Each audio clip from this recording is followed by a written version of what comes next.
할렐루야. 주님의 이름으로 사랑과 평안을 전합니다. 오늘 하나님께서 우리에게 주시는 말씀은 히브리서 12장 12절에서 17절까지 말씀입니다. 그러므로 피곤한 손과 연약한 무릎을 일으켜 세우고 너희 발을 위하여 곧은 길을 만들어 저는 다리로 하여금 어그러지지 않고 고침을 받게 하라. 모든 사람과 더불어 화평함과 거룩함을 따르라.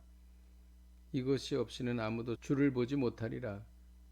너희는 하나님의 은혜에 이르지 못하는 자가 없도록 하고 또 쓴뿌리가 나서 괴롭게 하여 많은 사람이 이로 말미암아 더럽게 되지 않게 하며 음행하는 자와 혹 한 그릇 음식을 위하여 장자의 명분을 판 에서와 같이 망령된 자가 없도록 살피라.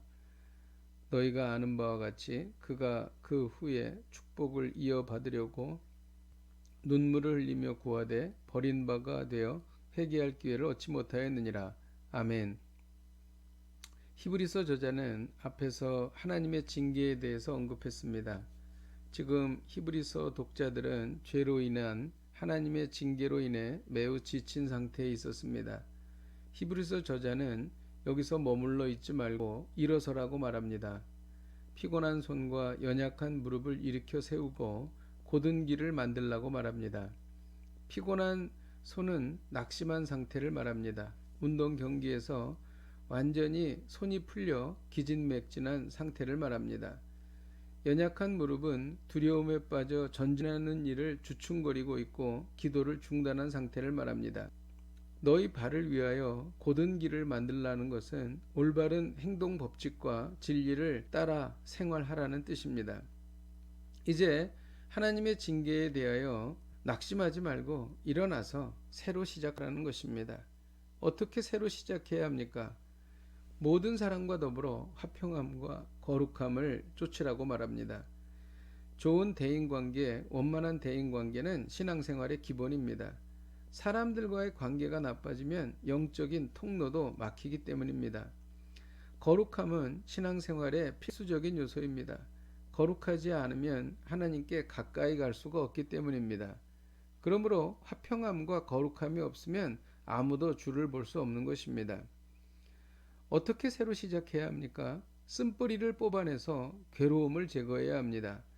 많은 사람들에게 쓴뿌리가 있습니다. 부모로부터 받은 상처가 있습니다. 실패로 인한 괴로움과 아픔이 있습니다. 심각한 사고로 인한 고통이 있는 것입니다. 오래전에 나에게 아픔을 주었던 상처가 올라와서 괴롭히는 것입니다. 쓴뿌리가 있으면 하나님이 주시는 은택과 은혜를 누리기 어렵습니다.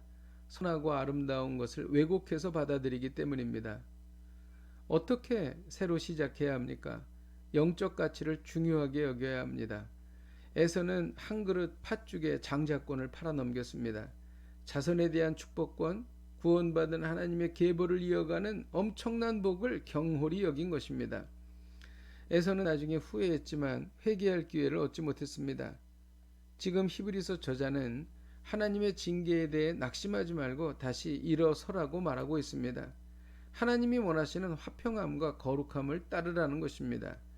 오늘 말씀을 통해 배우는 것은 화평함과 거룩함은 하나님 나라 백성의 합당한 모습이라는 것입니다.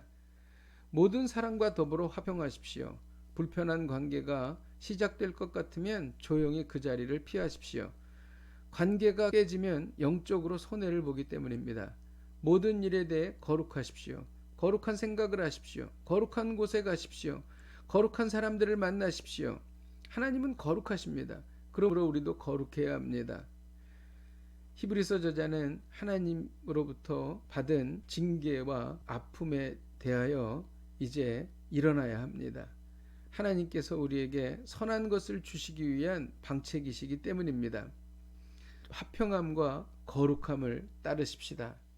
이것이 없으면 아무도 주를 보지 못할 것입니다. 기도하겠습니다. 하나님 아버지, 하나님 나라의 거룩한 백성으로서 화평함과 거룩함을 따르기를 원합니다. 이제 아픔과 상처에서 벗어나 다시 시작하게 하여 주옵소서. 예수님의 이름으로 기도하였습니다. 아멘. 할렐루야. 화평함과 거룩함으로 새로 시작하는 복된 인생이 되시기를 주님의 이름으로 축복드립니다. 오늘도 이 말씀 붙잡고 승리하십시오.